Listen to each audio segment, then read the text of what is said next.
آج ہمارا موضوع ہے نعمتیں محفوظ کیسے ہوں۔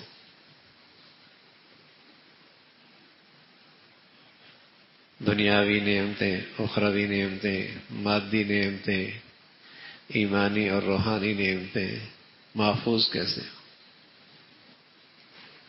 ایمانی اور روحانی نعمتیں، مسجد میں آتے آتے محروم ہو گیا مسجد سے،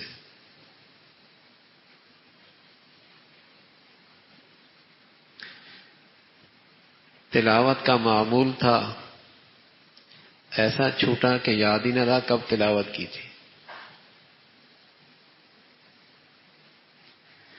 اچھوں کے ساتھ بیٹھنے میں دل کو سکون ملتا تھا، ایسا دور ہوا کہ اچھوں کی صحبت ہی بھول گیا۔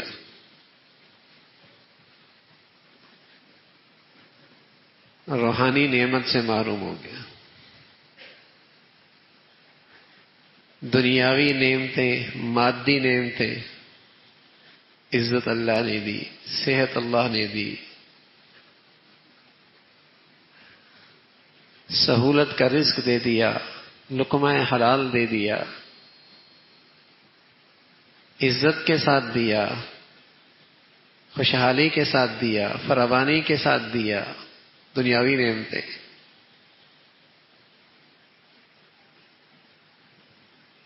تو یہ نعمتیں محفوظ رہیں تو اللہ کریم فرما رہے کہ اگر تم اپنے اندر تبدیلی نہیں لاؤ گے تو ہم بھی تمہارے حالات میں تبدیلی نہیں لائیں گے۔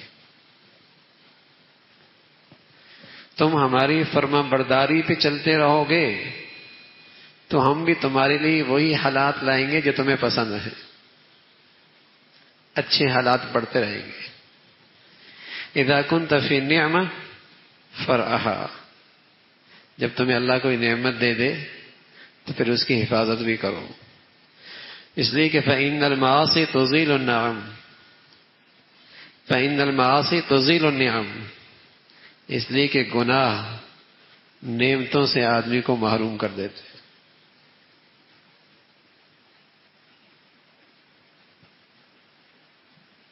تو نعمتوں کی حفاظت یہ تقوی کے قلعے میں ہوتی ہے، پرہیزگاری کی چار دیواری میں ہوتی ہے۔ اگر آدمی پرہیزگار بن جائے، متقی بن جائے تو اللہ کی طرف سے روحانی، مادی، دنیاوی، اخروی نعمتوں میں نہ صرف حفاظت ہوتی ہے بلکہ ترقی ہوتی ہے۔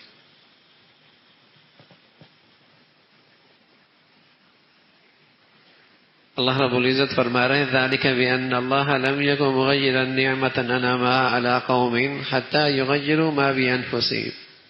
اللہ کسی پہ نعمتیں بھیجے اور پھر اللہ ان نعمتوں کو چھین لے، اللہ ایسا نہیں کرتا جب تک کہ وہ خود اپنے اعمال خراب نہ کر دے۔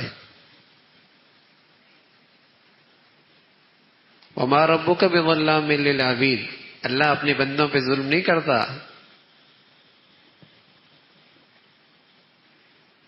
یوں ہی عزت سے ذلت کے فیصلوں میں نہیں آتا،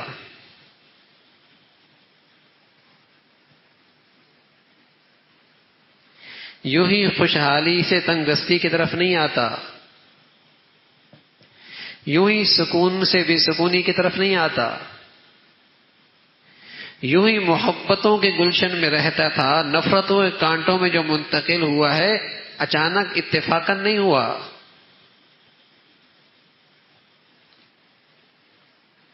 یہ محبتوں کے گلشن میں رہتا تھا، ہر طرف سے محبتوں کی فضا تھی، یہ جو گلشن ہی بدل گیا، کانٹوں کی جھاڑیاں آ گئیں، نفرتوں کی کانٹے اگنے لگے، یہ یوں ہی تبدیلی نہیں آئی۔ اللہ کریم ایسا نہیں کرتے۔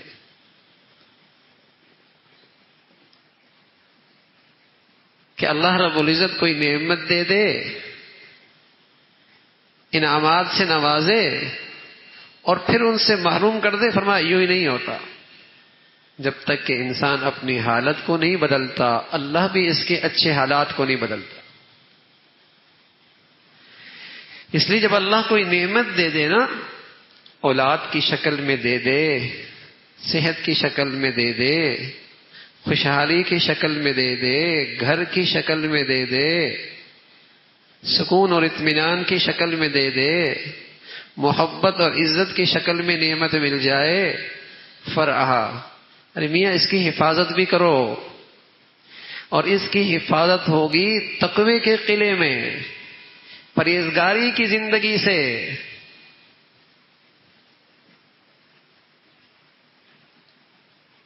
وما اصابکم من مصیبہ فبما کسبت ایدیکم، یہ جو حالات تم پہ آئے ہیں نا، تمہارے ہاتھوں کا کیا کرایا ہے، تم نے خود ہی تو اللہ کو فراموش کر دیا تھا، فرما برداری پہ تھے، نافرمانی پہ آ گئے، اللہ کے حکموں کی تعمیل کر رہے تھے، اس کے احکامات کی، اس کے حکم شکنی کرنے لگے، تو پھر تو حالات بدلنے نا، پھر ہنستے بستے گھر اجڑتے ہیں، پھر بے سکونی کی مصیبت آتی ہے، پھر قدم قدم پہ رکاوٹیں مشکلات کھڑی ہوتی ہیں، یوں ہی نہیں ہوتا یہ۔ تو اللہ رب العزت نے قانون بتایا، ان اللہ لا یغیر ما بقوم حتی یغیروا ما بانفسہم، وَإِذَا أَرَادَ اللَّهُ بِقَوْمٍ سُوءًا فَلَا مَرَدَّ لَهُ وَمَا لَهُم مِّن دُونِهِ مِن وَالٍ، جب کوئی قوم اپنی حالت خود خراب کر دے تو پھر اللہ بھی اس کی حالت خراب کر دیتے ہیں، اور فرمایا جس کی حالت اللہ خراب کر دیں پھر اس کو ٹھیک کون کر سکتا ہے؟ ساری دنیا کی طاقتیں اکٹھی ہو جائیں کہ تمہاری حالات ٹھیک ہو جائیں، ارے میاں جب تک میرے اعمال ٹھیک نہیں ہوں گے حالات نہیں ٹھیک ہو سکتے۔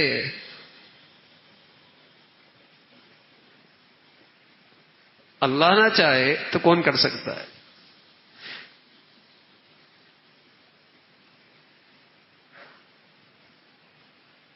حدیث قدسی ہے، یعنی اللہ کا ارشاد ہے، قرآن کی آیت نہیں، حدیث کے الفاظ ہیں، جو براہ راست الفاظ بھی اللہ کے ہیں، حدیث قدسی ہے۔ اللہ رب العزت فرماتے ہیں، عزتی و جلالی، میرے عزت کی قسم اور میرے جلال کی قسم، جب بھی کوئی بندہ ایسی زندگی گزارتا ہے ما احب، جو مجھے اچھی لگتی ہے، تو میں بھی اس کے لیے ایسے حالات لے کے آتا ہوں جو اسے اچھے لگتے۔ جب اس کی صبح شام یوں گزرتی ہے، جس کے رات دن یوں گزرتے ہیں، جس کی خلوت اور جلوت یوں گزرتی ہے کہ مجھے وہ پسند ہے، تو میں بھی اس کے لیے ایسے حالات بھیج دیتا ہوں جو اسے پسند آتے ہیں، جو اسے اچھے لگتے ہیں۔ ہاں، جب وہ خود ہی ان حالات سے تبدیلی لے آئے اور ایسی زندگی گزارنے لگے جو مجھے پسند نہیں ہے، تو میں بھی پھر اس پر ایسی حالات اتارتا ہوں جو اسے پسند نہیں آتے۔ پھر ایسی مصیبتیں آتی ہیں، پھر ایسی پریشانی آتی ہیں، پھر ایسی دکھ تکلیفیں آتی ہیں، پھر یوں ہی رکاوٹیں ہوا کرتی ہیں، پھر کوئی مسلط ہو جایا کرتا ہے، پھر کوئی ظالم جابر آ جایا کرتا ہے، پھر ایسے حالات آیا کرتے ہیں جو مجھے پسند نہیں، تو پھر اس کی زندگی میں بھی ایسے حالات جو اسے پسند نہیں ہوتے۔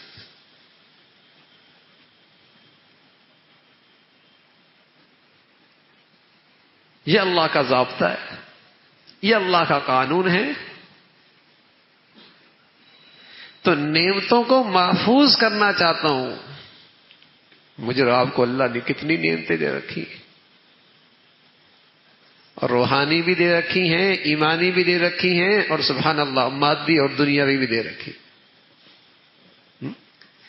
اب اللہ ان نعمتوں میں اور ترقی دے تو پرہیزگاری ہے، تقویٰ ہے،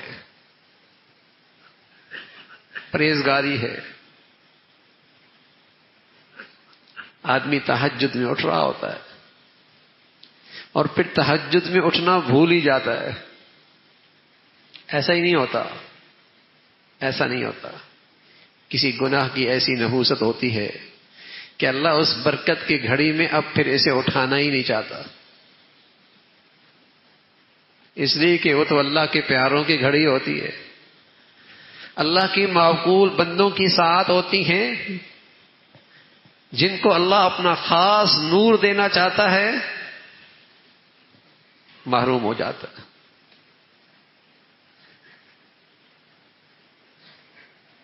تو آدمی کسی نعمت سے یوں ہی محروم نہیں ہوتا، کچھ غلط کر بیٹھتا ہے، کچھ اللہ کو ناراض کر بیٹھتا ہے، اور خود اپنے آپ کے لیے ہلاکت کا سامان کرتا ہے۔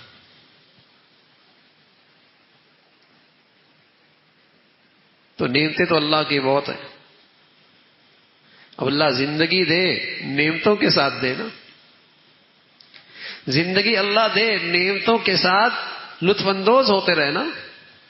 رسول اللہ صلی اللہ علیہ وسلم دعا کیا کرتے تھے، اللہم متعنا باسماعنا وابصارنا وقواتنا ما احییتنا، اللہ جب تک زندگی دینا مجھے اپنی آنکھوں سے، اپنے کانوں سے اور اپنے اعضاء اور جوارح کی نعمتوں سے بھرپور فائدہ اٹھانے کی توفیق نصیب کرو۔ سبحان اللہ، جب تک زندگی دے میں لاچار نہ بنوں، میں اپاہج نہ ہوں، میں محتاج نہ ہوں، میں معذور نہ ہوں۔ کتنی پیاری دعا ہے، اللہم متعنا باسماعنا وابصارنا وقواتنا ما احییتنا۔ صرف زندگی تو کافی نہیں نا میاں، ورنہ ایک وقت آدمی کہتا ہے میاں، دائیں بائیں والی بھی کہتے ہیں اللہ اسے اٹھا لے تو بہتر، یہ خود بھی کہتا ہے اب اللہ بلا لے تو اچھا ہے۔ ایسی عمر سے اللہ کے نبی نے پناہ مانگی ہے، اللہم انی اعوذ بک من ارذل العمر، محتاجی کی عمر، معذوری کی عمر، پناہ مانگی ہے۔